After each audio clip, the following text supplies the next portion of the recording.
advances in blood lead testing, in education about how to make houses lead safe. In a lot of areas, one area that really has not shown much progress is what do you do with a child after he's been poisoned? What happens in the schools?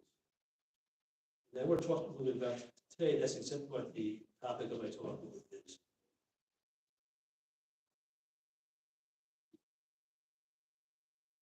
A little background, probably a lot of you are familiar with this, but lead is a neurotoxin, which means it affects the nervous system, toxin would be poison, causes brain damage. It's measured with a blood test, used measurements of micrograms per deciliter, millionths of a gram in basically a tenth of a liter of blood. Lead is poisonous to every living thing, including us, adults. Most poisonous to children. It's really a child's poison, in that children will absorb more of it than an adult, will retain more of it gets deposited in their brain, and lead targets developing brain cells. The brain develops in utero and continues developing in a human being through the mid-20s. But the time of its most vulnerable is during the first 5 or 6 years. But the window of vulnerability opens up again in people who are over 60. So it's both a child's poison, and we're finding out now it's also poison of people who are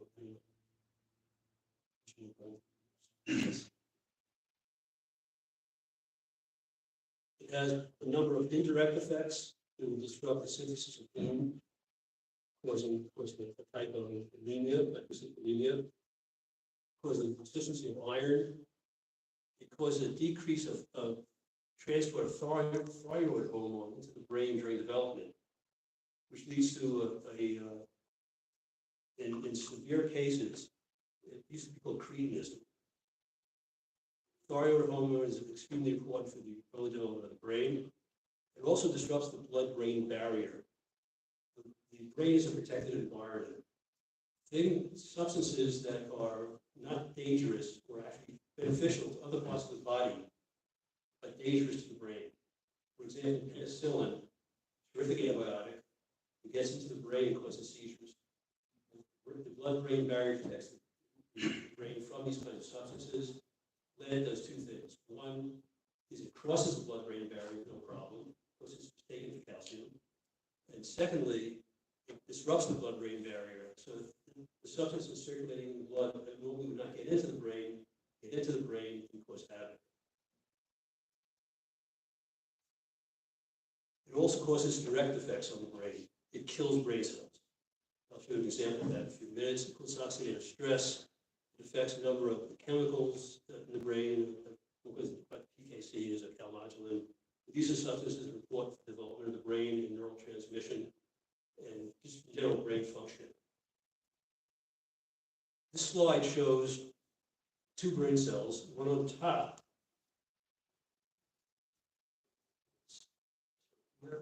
These are both from the cerebellum. It's part of the brain is involved in coordination. This is from experimental work using an animal, not using a human being. Right, this is control, and if you see, this is the cell body. These are the dendrites, and these are the branches. These branches of the dendrites are where the cells and other neurons make contact. You see it's very, very full and very, very, basically like a tree. This is the cerebellum neuron from a cat that had been exposed for a couple of weeks to 1 microgram per deciliter of lead. You can see, basically the dendritic tree is stunted and twisted.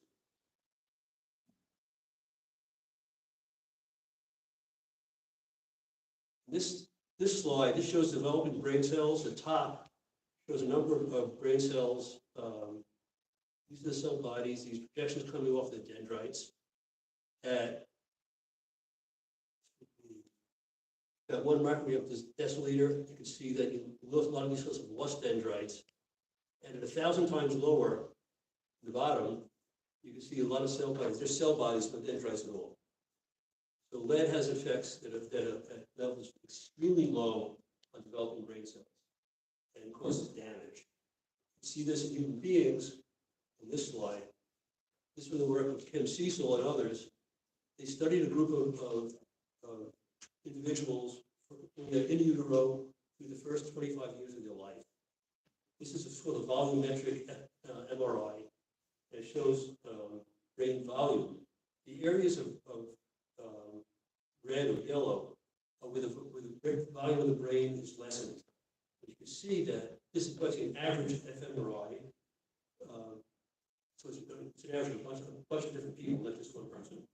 But you can see that there's a loss of tissue, essentially, in numerous places in the brain. And one of the areas that is most affected is the frontal lobes, which I'll talk about a little later. That's almost universal with lead in animals and in human beings. But this is a graphic example of what happens in people. So lead causes brain damage. The major finding everybody's familiar with, if you ask someone what lead does behaviorally to a child, it's loss of IQ points. It's been a constant since the early 70s, work with Eagleman. But at a lead level of 10 micrograms per deciliter, there's a certain number of loss of points, and it gets progressively larger as it goes down, as the lead level goes up.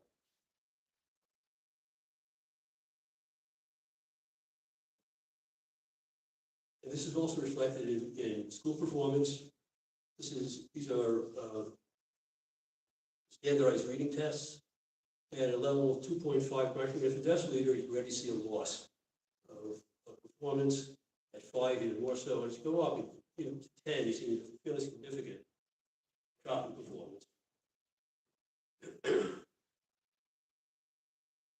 Child who shows these deficits, whether the school knows what they're caused by or not, is referred for an IEP evaluation with one consistent IQ test, achievement test, and speech language evaluation. Sometimes involving this is typical.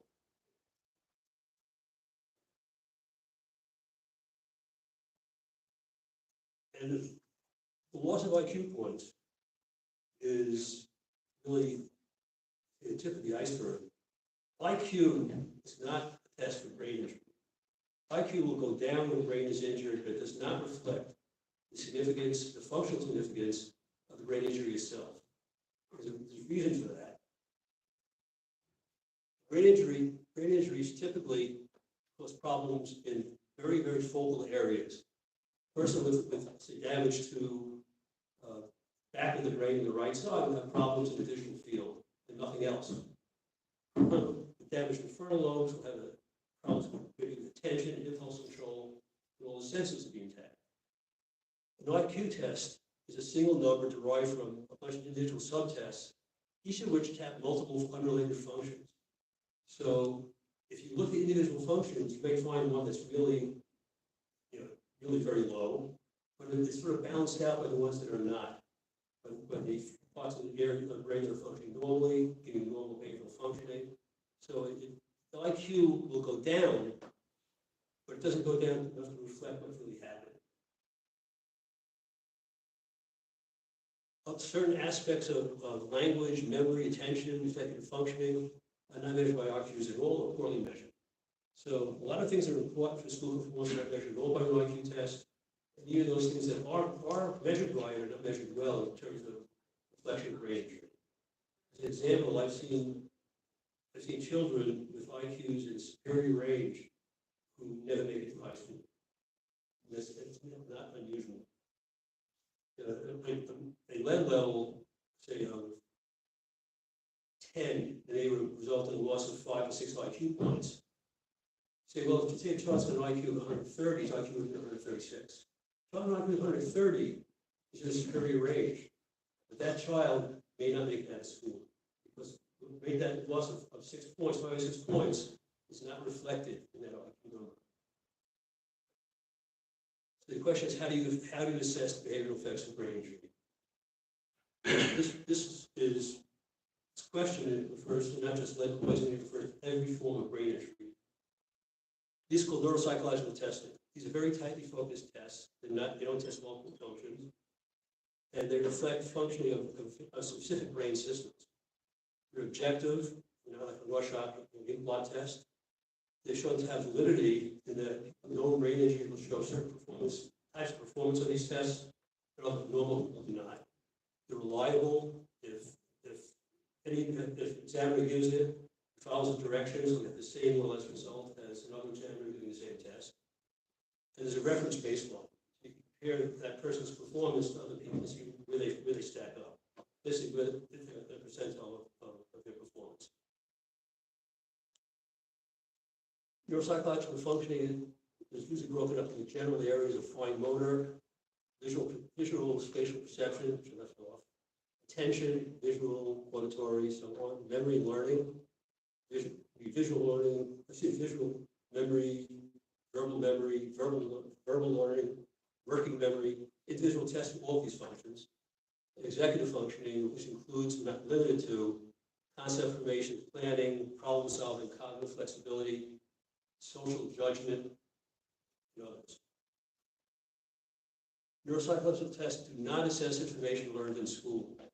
There are no reading tests, there's no math, no questions about history, science, or other social studies.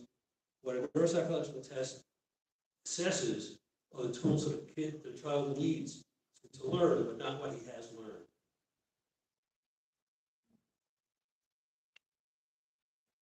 Lead poisoning, depending on when it occurs, and other factors are not very well understood, puts all these functions at risk.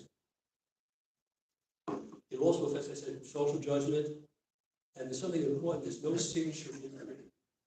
A signature injury means that you can't look at a person's test performance and based upon how they've done on the tests, say this person has lead poisoning.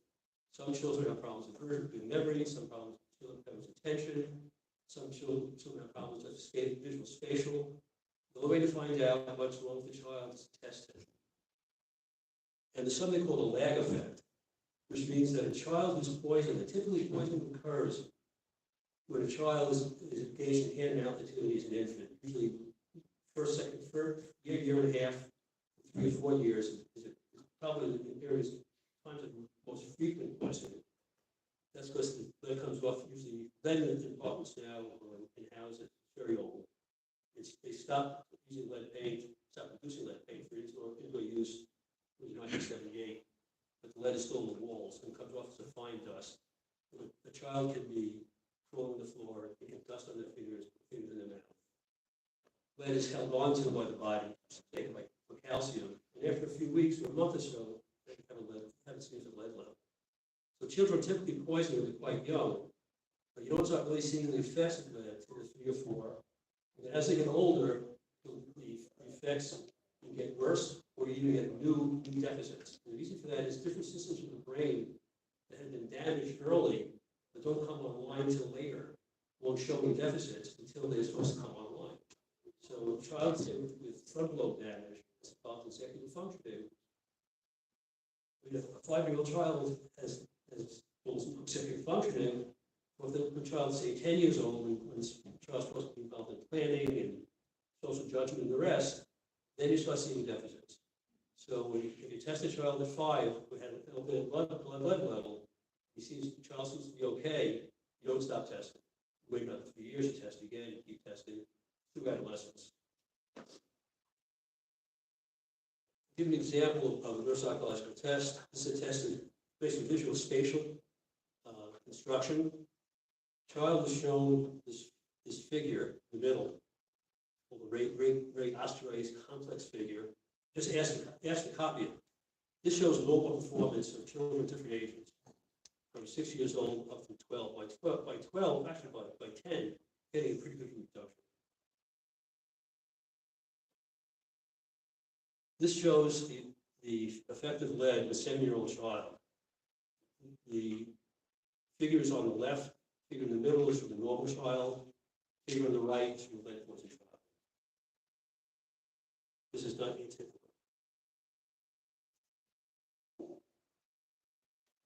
Test of auditory memory. Child has read this story. Just take a second and read through the paragraph really quickly. Let's see what it does. usually you read the story to the child, it's just a paragraph, and then immediately afterwards, ask the child to tell the story back to you. Then after another 30 minutes, you ask the child back again.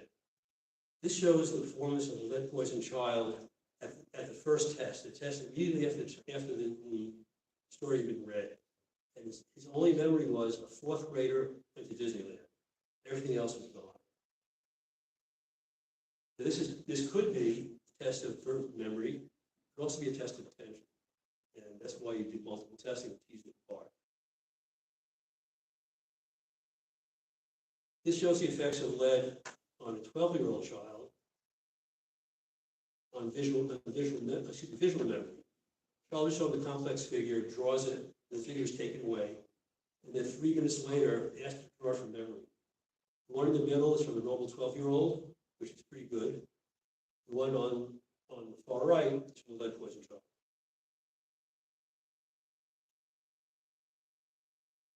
So lead causes brain damage. Brain damage causes neuropsychological impairments, which leads directly to academic difficulty, or can, depending on what the definition of deficit is, and can lead to problematic behavior directly. And academic difficulty can also lead to problematic behavior. If a child is labeled as either being lazy, or often happens, or being stupid. Conversely, if a child is only showing behavioral problems, which will poor social judgment, poor impulse control, it will affect his ability to perform in the classroom. So there are both direct effects on academics and problematic behavior, and indirect effects, and they interact. The causes of problematic behavior in lead-poisoned children damage the brain areas that control social judgment, frontal lobes particularly. It's usually damage the areas that control impulse control.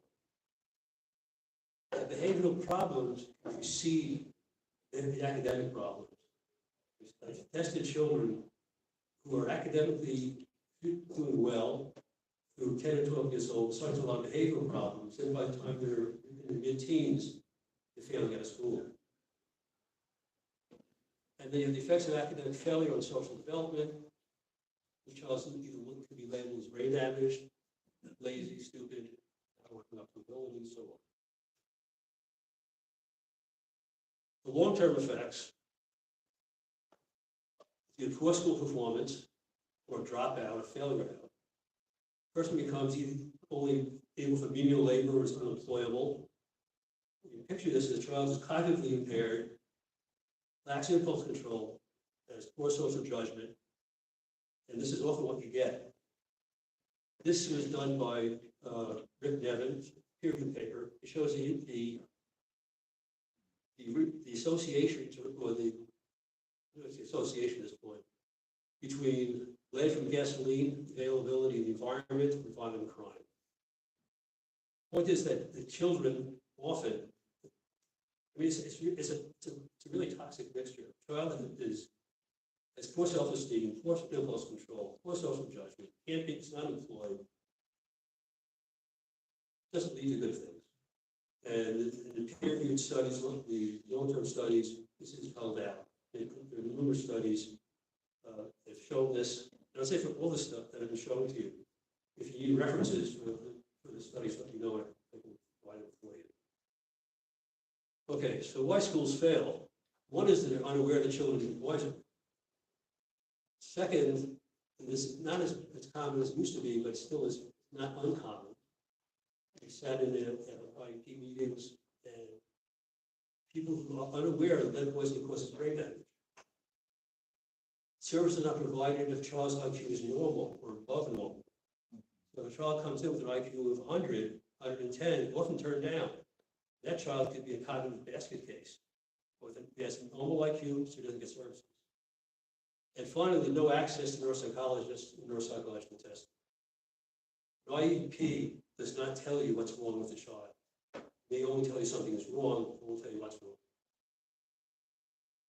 First thing is to investigate, to identify children at risk, investigate medical and environmental to find out, identify children with histories of proper lead exposure. One thing is, at least I did a lot of work in New York, if there are certain areas called the lead belt, and if children came from some of those areas, you immediately suspect lead poisoning. and that needs to be investigated. There's vigilance for emerging problems and periodic formal objective testing for academic and behavioral problems.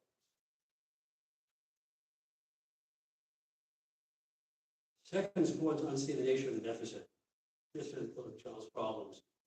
As an IQ tests don't indicate academic potential in a lead-poisoned child. A child with an IQ of 135 should be breezing through graduate school and get into professional school.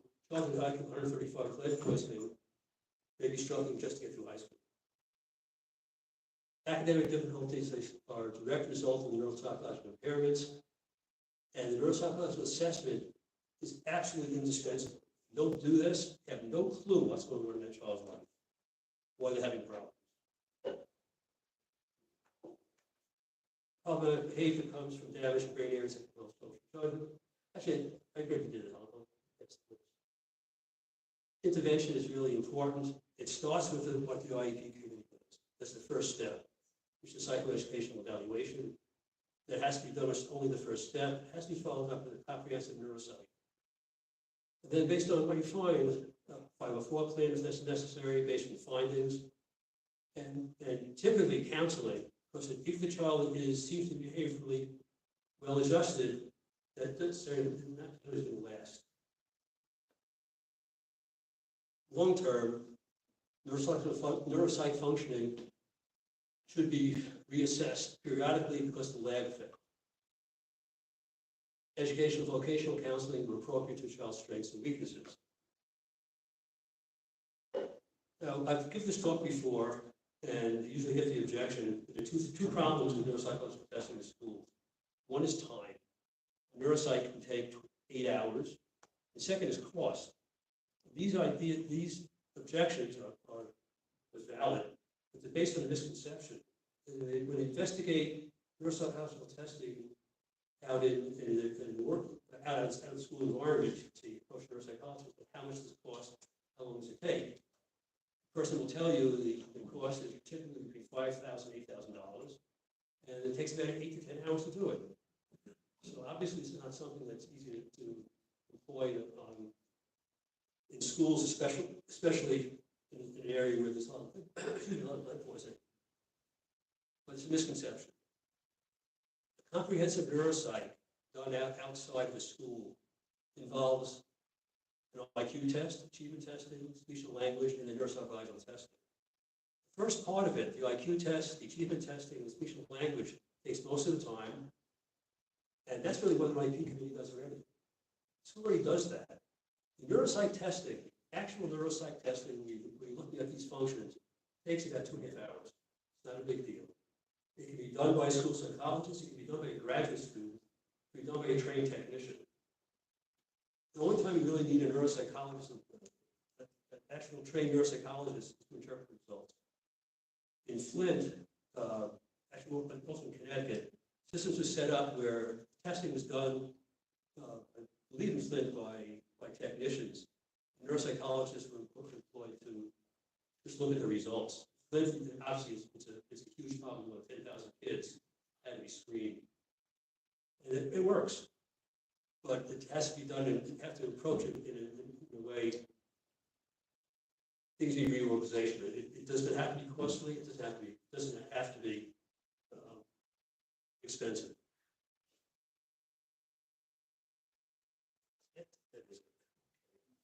Are there any questions? Any questions?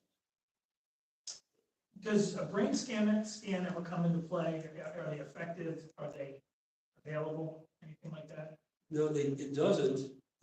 One, it has been approved by insurance. But secondly, it doesn't always show things. If you get a very sophisticated kind of scan, the scan that I showed you, it takes averaging of scans together, and it's done in research.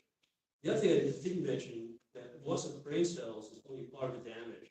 There's reorganization of brain systems. There's types of chemical imbalances that are caused, a whole host of things. So even if you do a brain scan and say it comes out normal, you're still not out of the woods yet. So in what I'm getting at is there aren't brain scans sophisticated enough yet, like an X-ray. You know, you can see your arm is broken, but you can't necessarily do a scan and say X, Y is not functioning correctly or it's broken. Yeah, there's something called a magnetic resonance spectroscopy, and that's been used, but I don't think it's been proven in insurance either, but it works. And you see individual children, something, tensor diffusion tensor diffusion test is what that's what it's called. It shows white matter. Yeah. And that also will show individual children, but it also has not been proved in insurance, so of course, no one does it. Sure. Thank you. Anybody else have a question? I feel like I had a ton of questions that I don't have a form on because it's so complicated, the way everything's intertwined, but let me try that. First is there what's the trigger for a school system to even look? I know you said if the area has a high concentration of older houses, presumed athletic, that can be one trigger. But what triggers a school system? What triggers a school system to say? Trigger evaluation. Yeah. Well, generally, the child's going to either perform poorly in school or have behavioral problems or both. That's typically what happens in the school systems that I've worked with. And but it usually only gets to the point of the IEP, not beyond. But there are a lot of school systems or most school systems, they don't even process that when they're doing the IEP. They don't know. Go further. Yeah, I think one of the early slides said they don't realize that lead poisoning causes brain damage. So there are a ton of school systems that don't even have a mechanism to capture that. You only know of two school systems that actually do it correctly. One is in Flint. We took a lawsuit to get that done. And the other one is Connecticut. I think it was adopted. At least in Bridgeport and even in the entire state of Connecticut. And that's it, as far as I know. Is there a growing conversation about this anywhere? As far as I know, they're redoing the laws in New York City that has some input into that. And they say, well, first we've got to stop poisoning your kids and we've got to worry about the economies. Still being pushed off. But we have generations of children who are present and the floundering in the schools. He's lucky to hit the right spot. But it's a matter of luck. It's not until you know there's an attention deficit, there's a memory deficit, there's a memory, it's visual. You're guessing. So once somebody identifies this in a student, what's the corrective measure? That's features of an educational expert, but it's usually a 504 plan. Sometimes, for example, some children can be taught cognitive mediation. If the deficits are very focal, for example, a child could say a visual memory deficit, can learn how to verbalize what he sees, and then remember, and then remember through verbal memory. It really depends on the whole configuration of deficits. And it has to be really tailored for an individual child. When you see a child with poorly, say, on one of those memory tests that I showed, you don't know if it's memory or attention, so then you start looking at and find out if it's attention is one approach, if it's memory is another approach. You need to find out what it is. So if a child's lead level is reduced, like it's discovered that there's lead poisoning, there's action taken, and the lead level is reduced, does that memory function repair itself, or is that permanent? And you just have to train the child how to deal with that diminished. Unfortunately, it's correct. And then people are working on various types of manipulation of the environment and trying to find ways to get around it. The nervous system of a child, especially, is very labile. But still have not found a way to induce recovery of function. But I mean, it's so great. The brain of a baby is so labile. So you see, in certain types of epilepsy, where it's intractable and the large area of the brain, they do hemispherectomies, take an entire hemisphere, using the entire hemisphere. And if they take out the left hemisphere, you expect the loss of speech. That child actually will develop speech. And not something normally. An older child, it's that type of hemispherectomy is devastating. So it's possible if you can get in there very early, but it's more theoretical. And is there much research on, you talked about the blood-brain barrier and some other stuff. Is there much research on the connection between lead poisoning either in children, as folks on the or older, more vulnerable people, and other diseases? Other diseases? Other disease that it is, Sure, yeah. lead is weak in the body. What's the research like that? I mean, where could we look to? I mean, there are other diseases that usually involve in aging with blood-brain barrier breakdown, excuse me, especially Alzheimer's.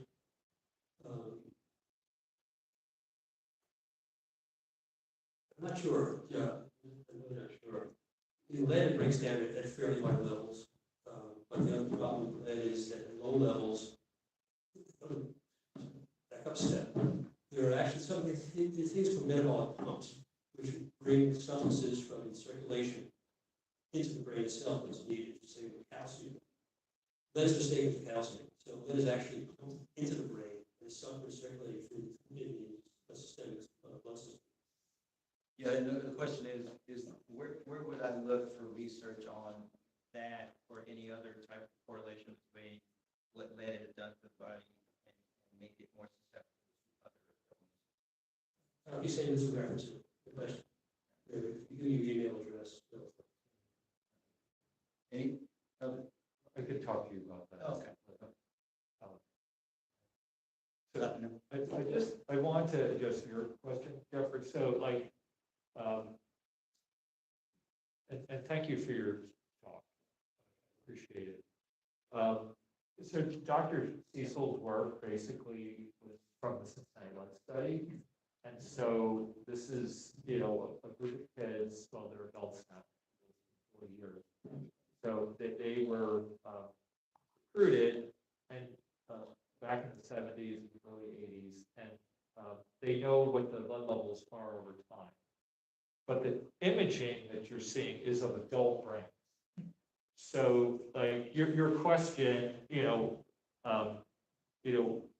there's at this point like insufficient data to give us anything about child brains. And so, and most of them, and the type of scan that she does is not something that's like commercially available. Okay. Now, it certainly could be if, there was, if there was research to start to back up. I mean, an ordinary like MRI or something, we know that something's abnormal because we've done a zillion of them, and we're like, oh, there's a big tumor there because you can see it, right? Right. The findings here are not are way more subtle, and so they had to put together, they had to create, like as you were saying, like kind of a typical brain, if you will. Like I don't want to say normal because what a normal brain is, but about abnormal, right?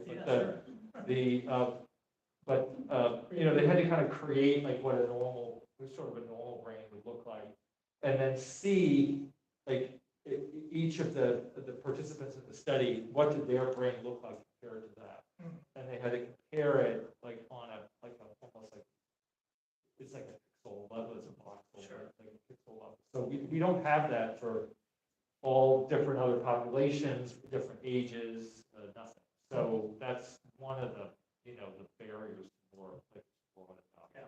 That makes sense.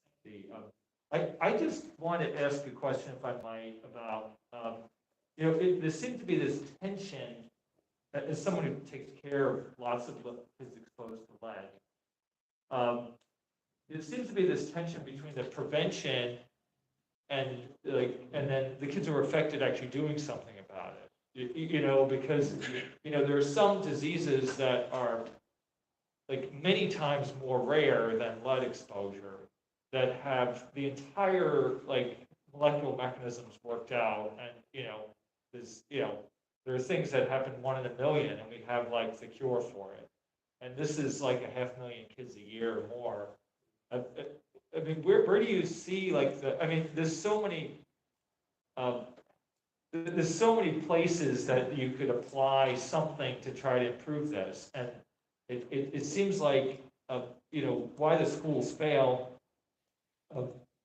I think is for a lot of the typical reasons, insufficient resources, and difficulty trying to assess who really needs help. And the, do you see a way forward? I mean, I'm not, or have you seen examples where something has worked well to try to support these kids? I'm very pessimistic. Okay, So, yeah, I am too, I suppose, In but, golden years.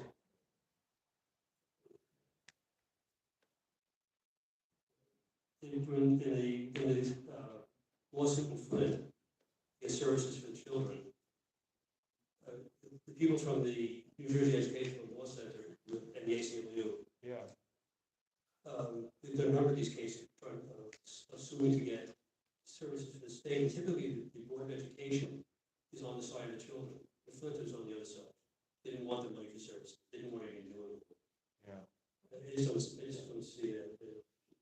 Yeah, it's hard, and I have parents who like don't want their kids to get neuropsych testing because they're afraid it's gonna label them somehow.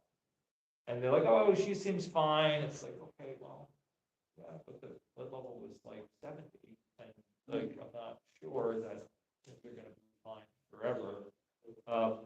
Yeah, so I feel, I mean, anyway, I'll stop talking, but I feel like you brought up some super important points, I think, and difficult like policy decisions that need to be made, and just are to see that the kids are just labeled as lazy or not, and you see these kids just struggling, and I feel like we're the children on the autism spectrum, I think, still don't get a fair shake very often, but I think people are starting to recognize that as something that needs to be addressed and socially maybe more acceptable. And so, like, I think maybe something like this, we need to work on just general education, and that we have to do something about the kids who are exposed. Also have more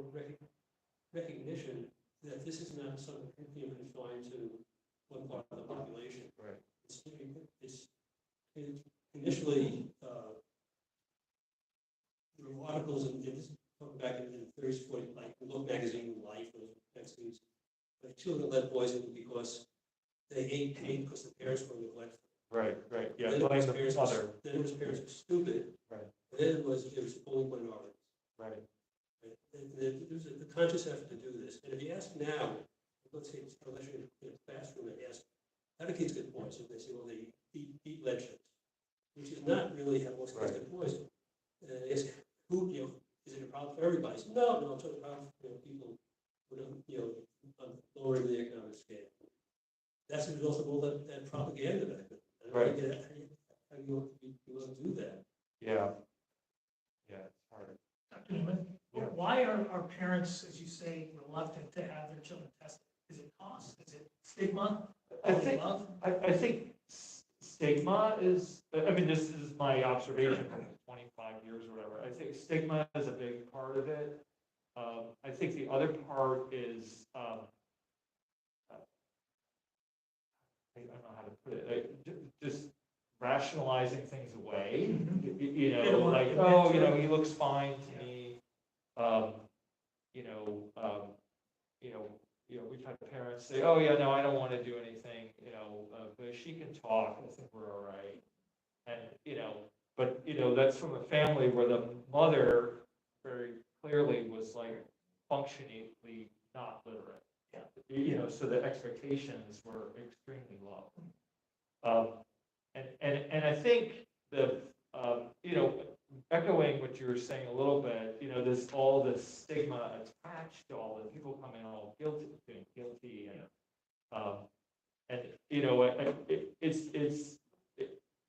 I mean, considering this has been going on for so long, we should have some better ways to talk about this. I think that's part of the problem, and we kind of hide it.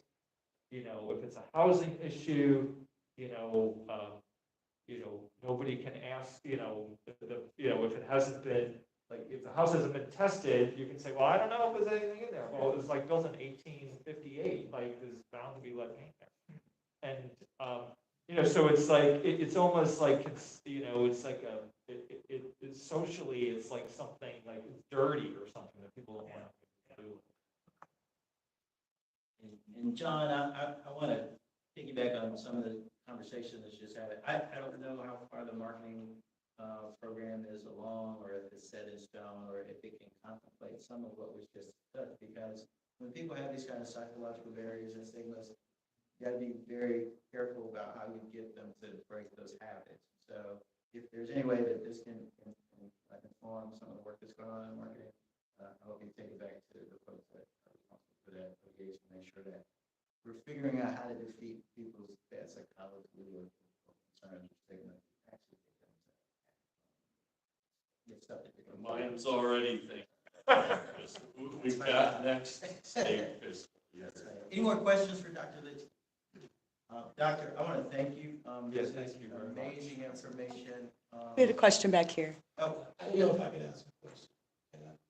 if John lets me let you, yes. Yes, go. Thank you for your presentation. The information is outstanding. And just to follow up on some of the comments that were made, you had mentioned the lead belt.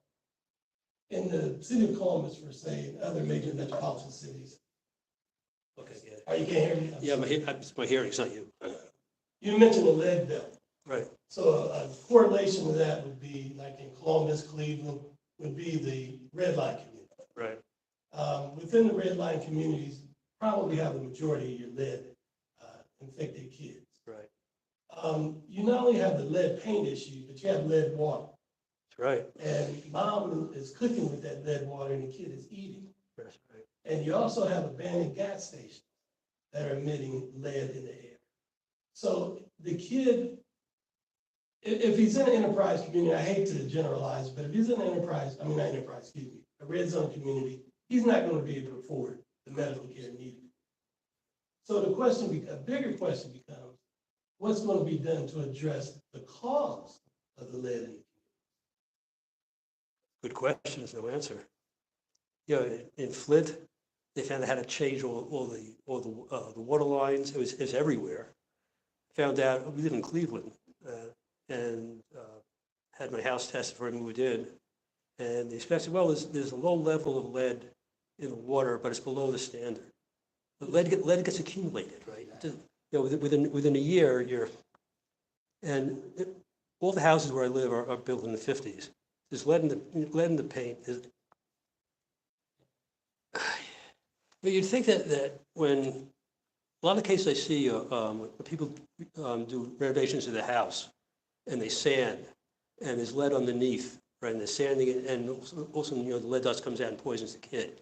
You think that in a can of paint, like in a pack of cigarettes, it says it causes cancer, but in a can of paint, they would talk about the dangers. Nothing.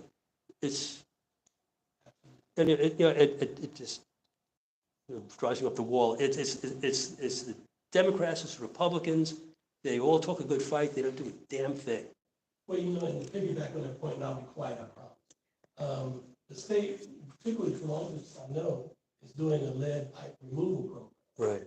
And I think that could be an excellent opportunity for some of the things that you talked about. We'll try to help answer that. I mean, I know EPA, Justin can speak to this a little bit. You know, they've got a lot of money to help out. We'll just kind of touch on some of the Justin. Yeah, absolutely. So it just so happens yesterday the lead and copper rule improvements went final, federal rule. What that does is it requires all public water systems to remove all lead service lines in a 10-year period. In Ohio, for example, the low-end estimate, I would say it's a $1.2 billion problem to remove all that service lines. Where is that money coming from? The federal government has put some money up that we can provide in grants, and we are sort of targeting the most vulnerable areas. That's where we're putting our money. But is it all the money we need? No, it is not all the money we need. And there's a finite, amount of money and a period right now for that money. And we're saying, hey, it's a 10-year problem. We recognize that, that's what we're shooting for. Frankly, a lot of our water systems don't even know where all of their lead is at. And in 2 weeks, well, actually less than 2 weeks now, we're going to get inventories from all of our public water systems. And they're going to tell us what they know and what they don't know. And we've been putting money, investing money in water systems to identify where are all your lead service lines. I think the one big problem, lead service line is the largest source of lead in drinking water. However, I can speak from experience that most of the time when we have our regulatory issues with public water systems, it's lead inside of the house through lead solder or lead fixtures that we see triggers, what we call a lead action level exceedance, that we say, we raise the red flag and say, you have a corrosion problem and you're exposing people who have lead infrastructure to lead in their drinking water. So that's probably a lot more than what you asked for. The issue is that exactly what you said. The problem has always been the money. We know the lead exists. Since of lead, we can talk about all the other things about like putting treatment in the system to try to coat the pipes so that there is no direct exposure. But the money has always been the problem. We all know it's there. And we say always, this has been my mantra from the time I've been in this program, is that the existence of lead is the problem. Not everything else is just sort of nibbling at the edges. We need to get all the lead out. And that's been our focus. It's dollars. In 1991, the CDC dropped the level to 10. They also came out with a plan for the elimination of childhood lead poisoning. It was a comprehensive plan, and it would have worked, and it was the same, that argument is just too expensive. Look at the graph of violent crime and lead. You pay now, or you pay later, you pay a lot more later. Not only in terms of money, but in terms of lost potential. It's staggering. This is totally preventable. Yeah, we've tried from angles, right? Different angles to make the case because different people respond to different things. So we said for every dollar, there's studies out there, every dollar that you invest in a lead service line removal, there's anywhere from a $30 to $50 benefit. So if we're just purely talking economics, getting lead service lines out is a winning proposition. But the human health aspect is, to me, again, sort of the number one thing. And again, like if we're going to be willing to invest all of these dollars in what I call like the sort of the engineering solutions, right? Like we put an additional chemical in the water to help coat the pipes because that's more economically feasible now. I'll tell you from my perspective, that's no matter what we're talking about, removal of the source is always the best solution because we never have to worry about it again. So yes, there are dollars right now. There are more dollars out there than there have been, but it still doesn't. I don't think it's the end of what we need, especially in our smaller communities, especially in our disadvantaged communities, especially in our rural communities. Like you can sort of line up all these different scenarios and say they need more money. That's really what this is about at this point, and we're getting it. But I don't have a 10-year guarantee of like all the bills are going to be covered. So it is getting attention that it hadn't received before. But it's getting enough. I guess we'll find out like in the short run when we're going to really make a push to get all of these. And frankly, in Ohio, we're doing our best to like every dollar we can leverage, every dollar that we get at Ohio EPA that we can do something with. Lead, like that's where our money's going. Quick question, follow up. On your survey, are you going to get the pH levels that the water companies are using? So as a regulatory standard, so they have to report that information. Community water systems have to tell us their water quality. And so we get pH, we get dissolved oxygen, we get a whole suite of things depending on kind of what they're doing. And I'm asking the question from a perspective of my understanding is that certain levels of pH modifications remove the lime, which makes it even more vulnerable for the lead to be absorbed in and go from there. Yeah, there's a few things Scaling. that, right, so there's we look at corrosion control treatment. Back in the 90s, when this rule originally, the lead and copper rule for drinking water originally came out, a lot of engineers wanted to say, it's not a lead and copper rule, it's a corrosion control rule. Right. And so they looked at the water quality versus looking at like, a human health concern that someone's being exposed to lead. The lead was the indicator that something was going wrong with your corrosion control, and therefore you were exposing people to lead. Again, from the engineering side, I do have I do believe that corrosion control can work. But the problem is there's two very different mediums that like the corrosion or the lead exposure can come from with that. So the water chemistry, whenever you play with it a little bit, you say, well, we got to raise the pH, or we got to lower the pH, or we got to do, I got to add more calcium to the water, or that creates it's such a balancing act.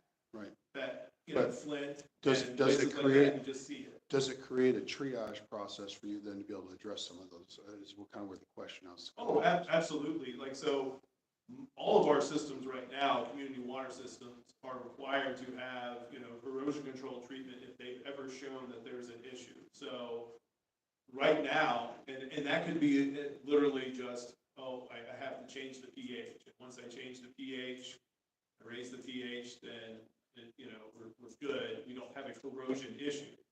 But I did venture to say is like, that's fine, but we still have lead, lead materials delivering water to people, and it's unnecessary. Well, to that end, as a council member, we had, when water projects were going on, if there was not funds directly in there to remove those lines, the owners could also participate in the program, and I don't know if this is still available, where it was 0 interest for 10 years. Yeah. And it's usually, at the time, 4 to 6 years ago, it was about $1,600 when that water process is going through to take it out. And $1,600 over 10 years and on your tax bill is not a bad bite compared to being able to say it's gone. Right, right. No, and that's community to community. I mean, some communities are just, hey, we're going to pay for our part of the line. You pay for the other part, homeowner.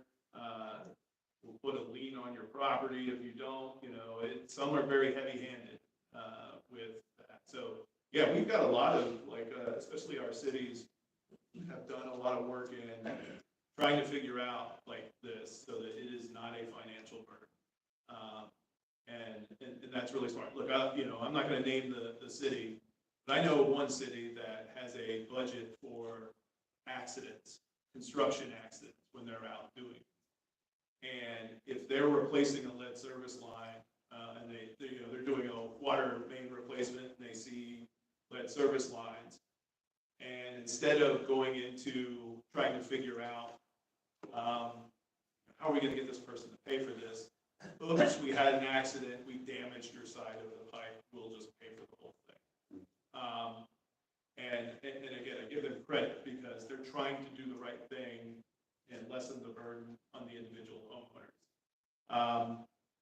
But yeah, it's a problem that this whole ownership thing of and again, I think I've talked about this here, where you have one pipe that delivers water to the house, and the water company or the municipality owns half of it, the homeowner owns the other half, and there are some, like I said, some municipalities and some water systems who just sort of refuse to try to figure that out and make that burden less. So they just sort of throw their hands up and say, well, they've got to pay for the whole thing and there's nothing I can do about it. The money that we have out there, we are basically telling water systems, like, if you want our money, you have to, if you're going to take this grant, you have to use that to pay for the homeowner side. If you're going to take a low interest or no interest loan from us, you can pay for your side with that. And So let's figure that out. So there is some burden to the system, it's very low.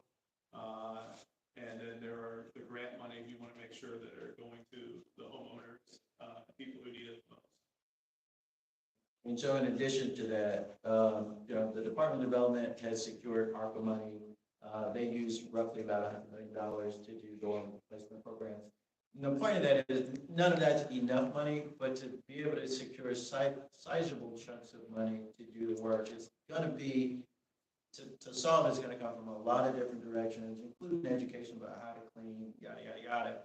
But what would accelerate it, Jamie, close your ears, is when you can make it a market-driven thing in housing. When a lot of people start making decisions about buying or not buying a house based on whether it has lead in it or not, then it will accelerate because it'll be market-driven. When you redo a kitchen or a bathroom, you know what you're going to recoup in the value. It's hard for property owners to process, how do I recoup the amount of money for doing a remediation? But once it becomes market-driven, then it has value to them and it becomes considerably easier to do. You can open your ears again, Jim. Yeah, well, you can imagine a time where like Zillow, they've already added like climate risk to individual properties, that they'll, this data is going to be all online, the API is going to go out, it's going to find it, pull it back, and say this house has a lead service line. And then there's going to be a score that's going to come up on Zillow. So, that may be, or that, I don't know. I have nothing to do with Zillow, or Zillow. The disclaimer. Because they added all kinds of other things, like walk scores, like stuff that people are looking for. So that, but yeah, no, I don't have any. No, but we could absolutely be on the threshold of that kind, Right. that kind of innovation. So we'll see where that goes. No, I was just going to say, I think the suggestion that our agency has made a couple of times is certainly that seems like whether or not you have a lead service line might be something that should be disclosed in a real estate transaction. Or at the very least, do you have a lead service line or not, where that information can be found? Because that might drive some things. Because we still have holdouts. We have people who will say we'll pay for 100% of the replacement. Nah, not interested, don't want to be bothered, mess up my rose garden, have to mess up my sidewalk, not interested. I just have a question from an online participant. Okay. Robert, I'm going to try to video. This is for Dr. Lidsky.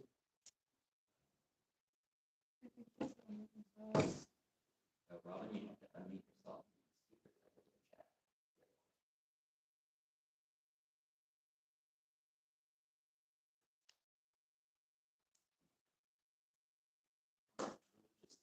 Robin, yeah, if you have a question, type it in the chat.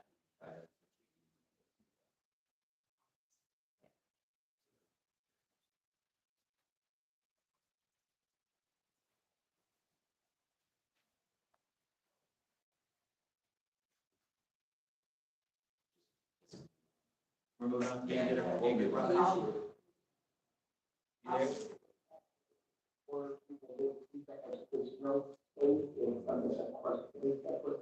there? And I would set up some information is what most work. So,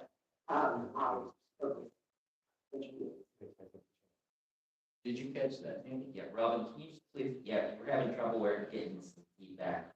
Just type your question in the chat or your comment, and we'll be glad to address it here.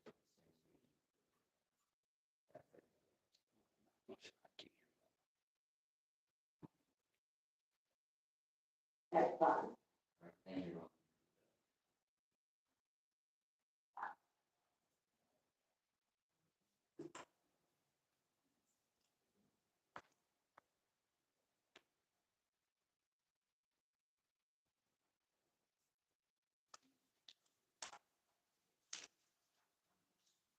We're moving on, you give up? Okay. Well, again, I want to thank Dr. Lidsky for his presentation. Despite the fact that every time I have one of these meetings, I become more and more alarmed about the situation.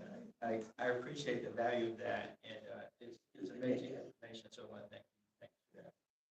I'm gonna move on to our next order of business is electing officers, a chairman and a vice chair. Am I running this, John? You're running as chairman. I knew you were gonna say that. So for a brief, the way the bylaws for this council are written, annually, there's an election for the